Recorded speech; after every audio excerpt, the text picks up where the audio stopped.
是不可能的，也是不符合历史潮流的。习近平主席的重要讲话拨云见日，被论坛方面誉为世界带来了阳光。2021年，习近平主席提出让多边主义的火炬照亮人类前行之路。2022年，面对疫情之后重建的宏大课题，习近平主席强调，在全球性危机的惊涛骇浪里，各国不是乘坐在190多条小船上，而是乘坐在一条命运已共的大船上。9年来，中国一直认真贯彻落实习近平主席重要讲话精神，践行人类命运共同体的理念，坚定支持多边主义和自由贸易。今天我们重温习近平主席的这些讲话，深感依然适用于当今世界，给人们带来深刻的启示。当前世界百年变局正在加速演进，单边主义、保护主义抬头，叠加地区冲突和地缘政治的影响，全球经济贸易秩序发生新的变化。尤其是去年以来，关税战、贸易战给世界经济带来重大冲击，多边主义和自由贸易面临严峻挑战。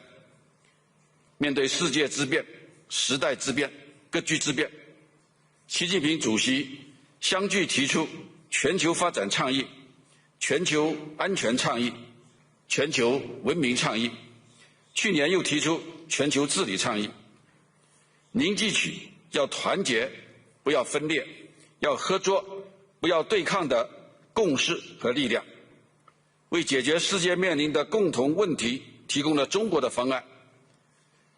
结合当前的形势，我愿意分享几点看法。第一，坚定支持自由贸易，携手推动普惠包容的经济全球化。经济全球化是各国分工合作、优势互补、互利共赢的历史大势，中国和很多国家都受益于此，共同实现了快速发展。反之，关税战、贸易战没有赢家，不仅提高全球的生产和贸易成本，而且导致全球经济碎片化，破坏全球资源的配置。世界贸易组织研究表明，按照最惠国待遇条款进行的全球贸易份额，已经由去年年初的80%降至72%。国际货币基金组织测算，经济碎片化可能导致全球 GDP 损失约7%，这不符合各国的利益。尽管经济全球化并非尽善尽美，也可能会伴随产生一些问题，但不能因此就对经济全球化全盘否定，重新退回到自我封闭的孤岛。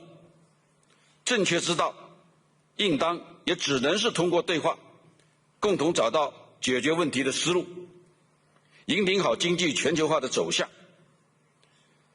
中国积极倡导普惠包容的经济全球化，不行筑墙之举，勤做铺路之人。我们将坚定支持贸易投资自由化便利化，继续向世界分享发展机遇，携手共创繁荣发展的美好未来，努力争取让发展红利惠及每一个国家、每一个群体。第二，坚定维护多边主义，推动完善更加公正合理的国际经贸秩序。当前，多边贸易体制面临多年未有的严峻挑战，一些国家的单边做法和贸易协议明显违反世贸组织基本原则和规则，严重冲击国际经贸秩序。正如习近平主席指出，越是困难时刻，越要秉持和平共处的初心，坚定合作共赢的信心。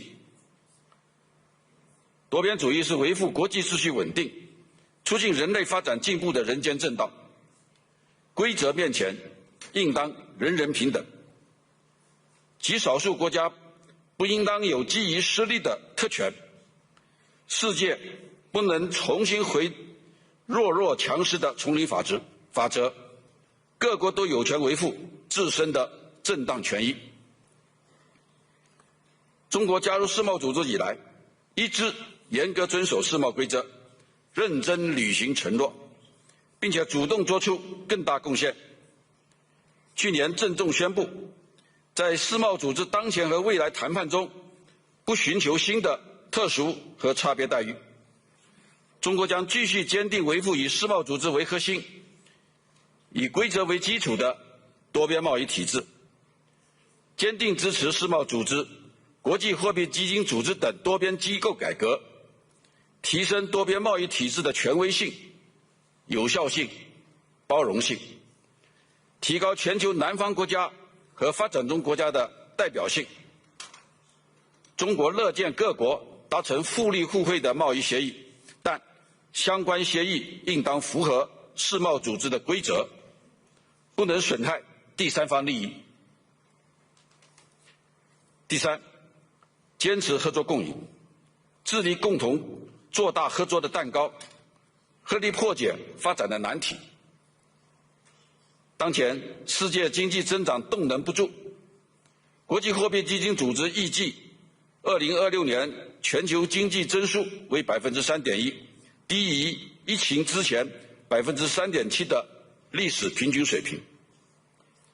更让人担忧的是，发展公平问题日益突出，可持续发展事业面临严峻挑战。联合国发布报告显示，联合国2030年可持续发展目标中，预计超过2/3无法按期实现。发展的道路上，不应当是你输我赢的零和博弈，而应当是美美与共的共鸣协奏。要共同把发展的蛋糕做大，比相互争夺蛋糕更重要。共同解决合作的问题，比相互指责更有实效。中国一贯重视以自身发展带动贸易伙伴共同繁荣，致力于做大全球经贸蛋糕。我们从不刻意追求贸易顺差，不仅愿意做世界工厂，更愿意做世界市场。但是很多时候是中国想买，对方不愿意卖，贸易受到泛安全化的影响。同时也要看到，当前服务业占全球 GDP 2/3以上，中国长期以来都是服务贸易大额逆差，但是并未因此认为自己就吃亏了。所以中国愿意发挥超大规模市场优势，更大力度的扩大进口，加强产业合作共赢，让各国更好地分享中国机遇。第四，坚持相互尊重、平等协商，善于用对话妥善管控分歧，解决问题。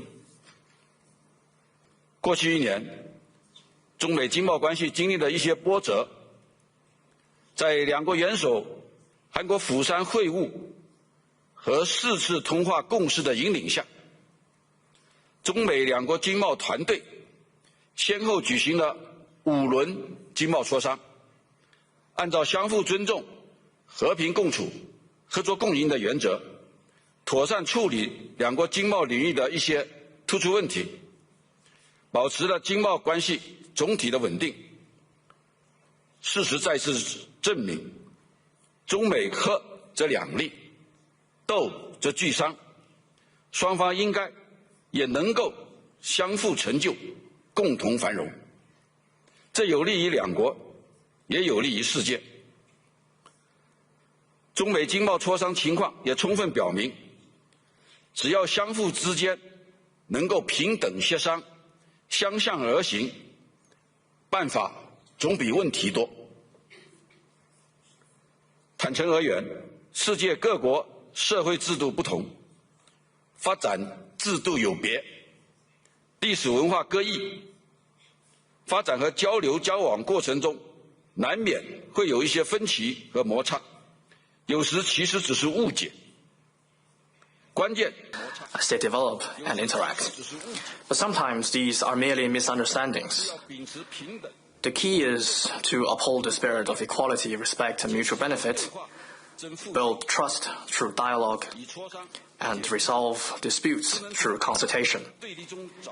Instead of looking for answers from confrontation or antagonism, we must find a way out through communication and consultation and explore the path of win-win and all-win.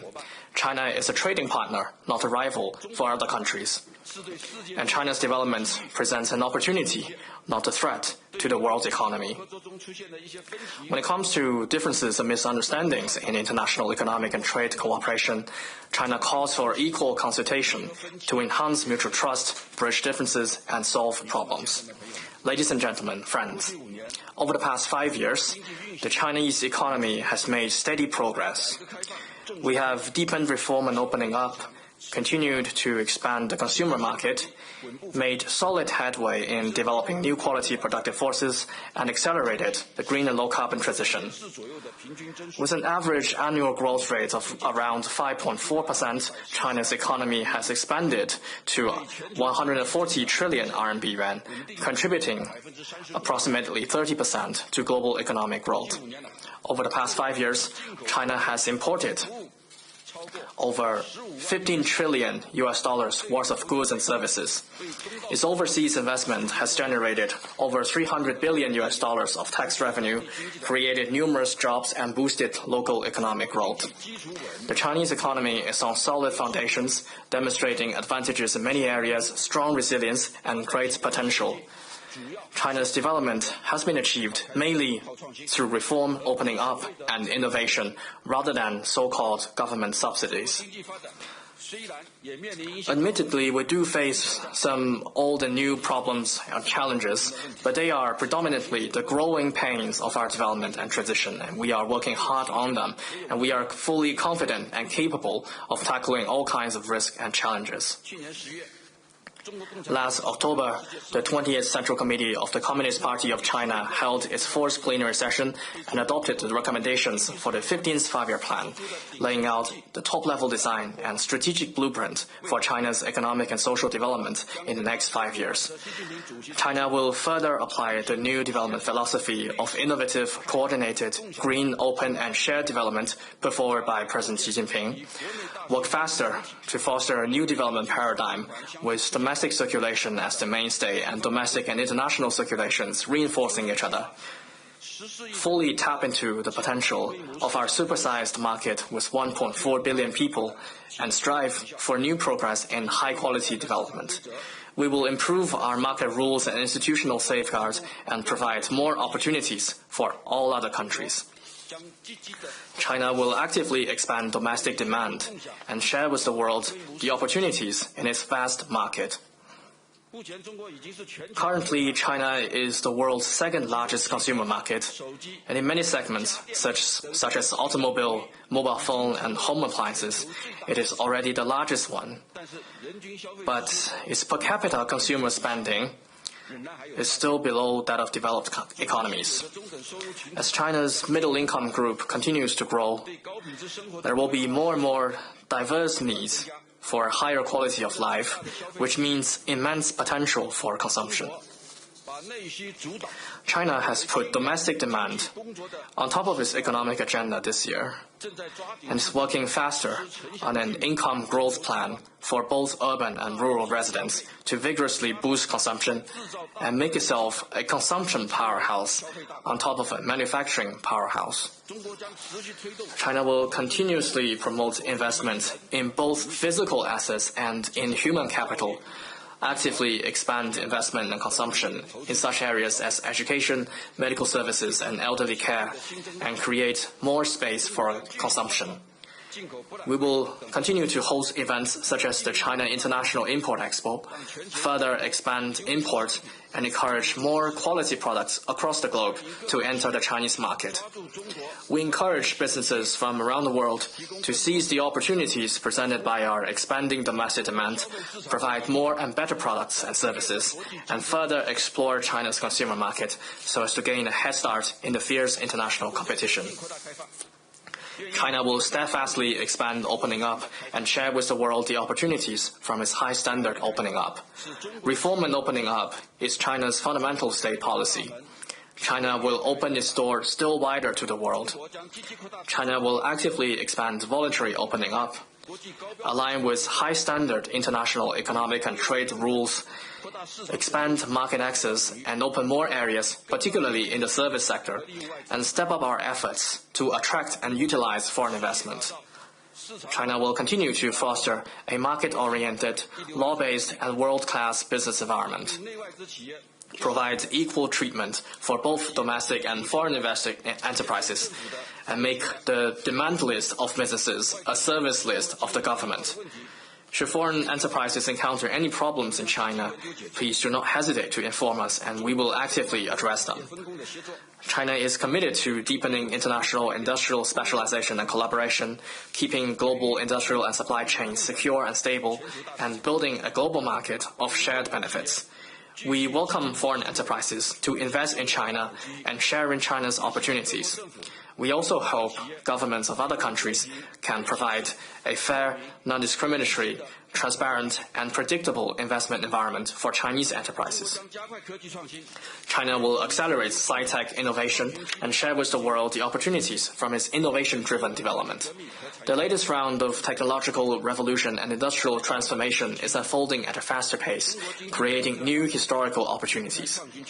Innovation is an essential engine for China's high-quality economic development, and Chinese modernization must be underpinned by modernization in science and technology. Currently, China has the biggest number of researchers and international patent applications. There are diverse scenarios for application and a sound environment for innovation. And now AI is empowering various sectors.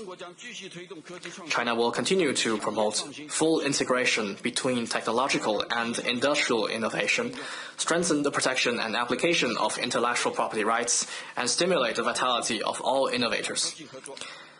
Scientific and technological progress cannot be achieved without international cooperation, and innovation brings both opportunities and risks. China is ready to work with all other countries in the spirit of openness and cooperation to advance sci-tech innovation, empower the world economy, and address global challenges in such areas as AI governance.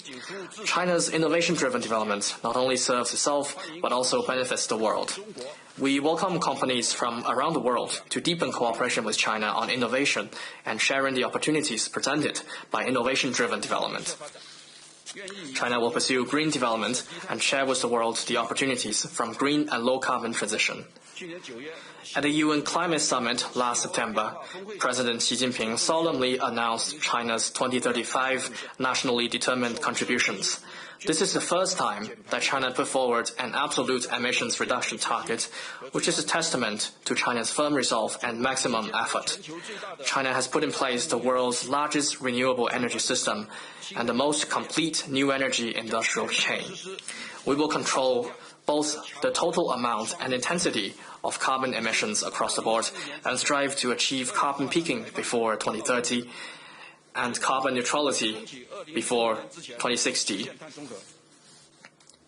China will work with all other parties to fully and effectively implement the UNFCCC and its Paris Agreement, uphold the multilateral process on climate change, and actively promote global green and low-carbon development.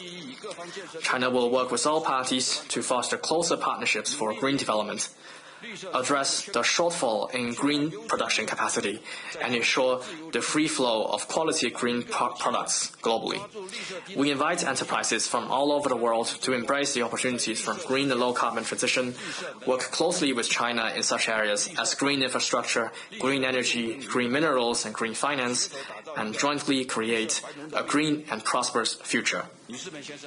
Ladies and gentlemen, friends, The wisdom of Davos lies in dialogue, and the future of the world hinges on cooperation.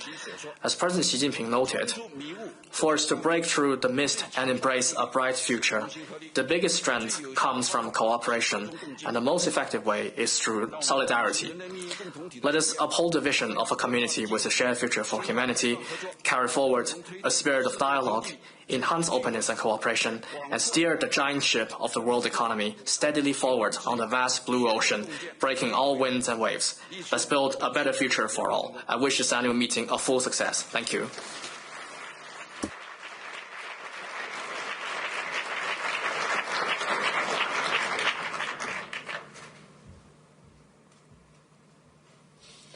So,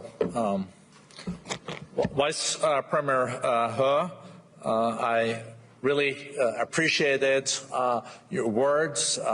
The wisdom of Davos is dialogue. You underlined also strongly the importance of a win-win approach. And also, you underlined the importance of China increasing demand in its domestic economy.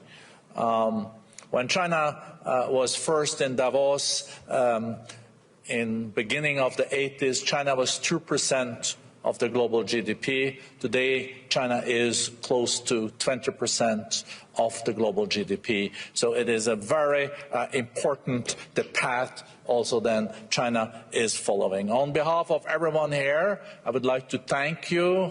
Thank you also for your leadership, and I think many of us will also have the pleasure of joining you in the summer and Summer Davos in Dalian this year. So thank you very much, Mr. Vice Premier.